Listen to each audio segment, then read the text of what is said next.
The SEC Eastern Division is very interesting this upcoming year.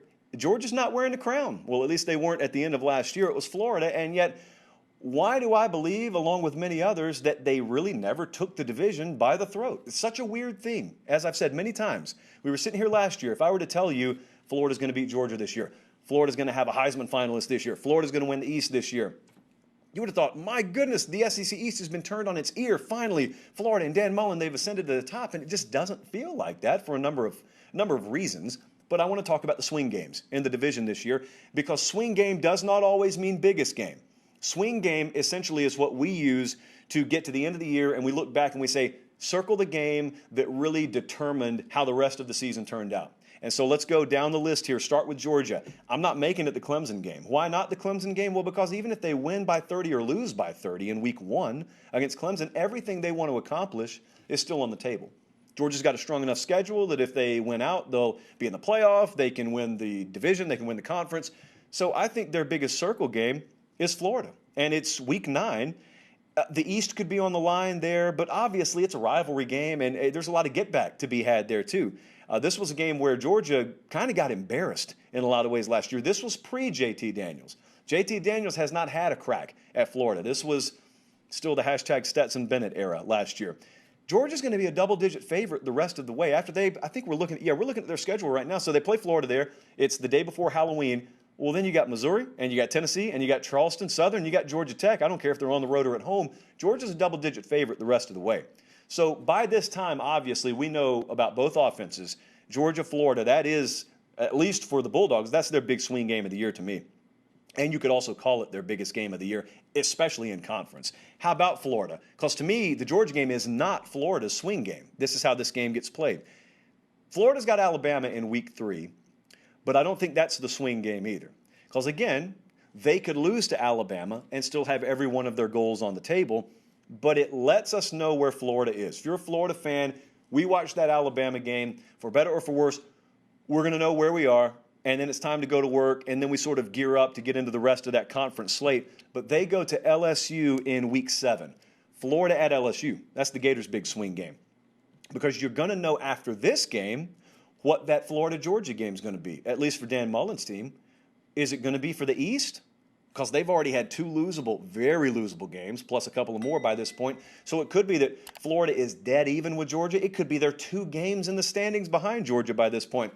Massive revenge angle, though. Florida at LSU, massive revenge angle. I think we all remember what happened, albeit in the fog last year. I think we all remember. And it's the first time we're really going to see Emory Jones and this offense go on the road in a truly elite, top-end, hostile environment. How about the Tennessee Volunteers? It's going to be a pivotal point in the season, the game I selected here. I think it's South Carolina at Tennessee. That game's in week 6. It's coming off a back-to-back road stretch, and then Tennessee is going to be an underdog in their next 4 games.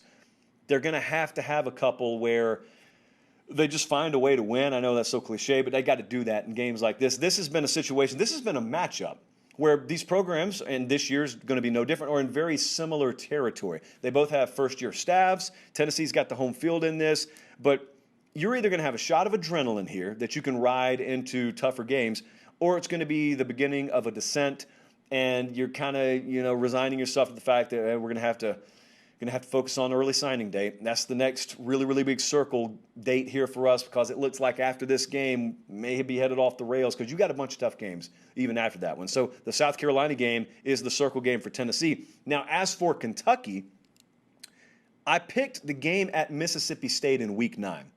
Kentucky's offense, there's a lot of overturn there, a lot of intrigue and mystery about Kentucky right now. Well, it will be what it will be by week 9. They're coming off a bye here, but before that bye, Kentucky will have gone through a stretch that includes Florida, LSU, and at Georgia. And that's tough. They will not be expected to win any of those, although scheduling dynamics favor Kentucky in all of them. I don't know if it favors them to play them all back to back to back. But then they go into a bye. And so then they come out of that bye, they go on the road, and they catch Mississippi State coming off a road game themselves. And this is the kind of reset button that you may need for your season at that point. And if they win, if Kentucky wins, what they have the rest of the way is Tennessee, at Vanderbilt, New Mexico State, at Louisville. All of those are winnable games. So it could be one of those take your lumps early, or in a perfect world, just win all your games. But even if they take a couple of lumps, They set themselves up, if they win at Mississippi State, to really cruise and get some big wins through that back stretch of their schedule. And you never know. I mean, you could be looking at a 9-win Kentucky, or you could be looking at a 6-win Kentucky. That's going to be the swing game. That's the definition of a swing game. South Carolina, I picked the Kentucky game. Kentucky at South Carolina in week 4. This is all about not letting Georgia beat you twice. They got a trip, I think, to Georgia the week before. And they're going to be a heavy, heavy underdog there. And I don't expect them to win that game. But what you can't be doing is having the residue of that game linger against Kentucky. I think this is going to be a situation, by the way, where Carolina fans, South Carolina fans, I've gotten a lot of feedback on that. So South Carolina fans, I think you guys would be a little uncomfortable if you knew what the point spread would be on this game today. We would make it internally Kentucky minus 7.5 at Williams-Brice Stadium, no less. And I reached out to an odds maker, buddy, and they actually said 8. So they'd have it even fatter than we would. That shouldn't make you comfortable if you're a South Carolina fan, because there's no reason for that to be the case, home or road, to be an 8-point dog against Kentucky. But that's where they are right now. Well, that's why this is a swing game.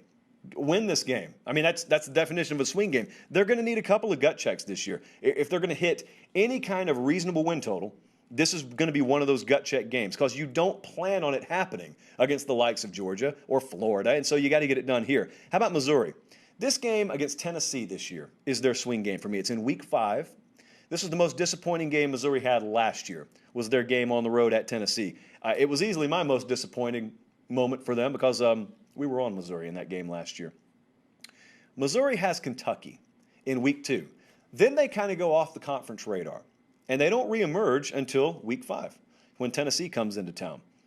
And it could be part of a 5-1 or a 6-0 start. They've got some winnable games. I think they got a game against Boston College in the out-of-conference, but they've got some very workable games early on. There is no game that you're going to pencil in as an automatic loss for them. And so if they win this game, again, could be part of a 5-1, 6-0 start. And at that point, you start to qualify for early season surprise of the year kind of status. Big swing game here. It's one that I really thought they'd perform better in last year. I didn't think they had the quarterback figured out until the latter portion of that Tennessee game. Should have it figured out this year. And lastly, Vanderbilt, I just picked Tennessee. It's the last game of the season. It's going to be one where Clark Lee and his staff, Barton Simmons and Clark Lee and his staff decide to just toss every grenade they have left in the tank. And if they win it, that's a Super Bowl win. Even if it's against a beleaguered Tennessee, that would be a Super Bowl win for Vanderbilt. And so as you look up and down the list, Jesse's showing you in totality, we got Georgia, Florida, got Florida at LSU. We got a bunch of big games here. Some of them overlap with these teams' biggest games of the year, but some of them may be a little bit off the radar, thus the title swing game.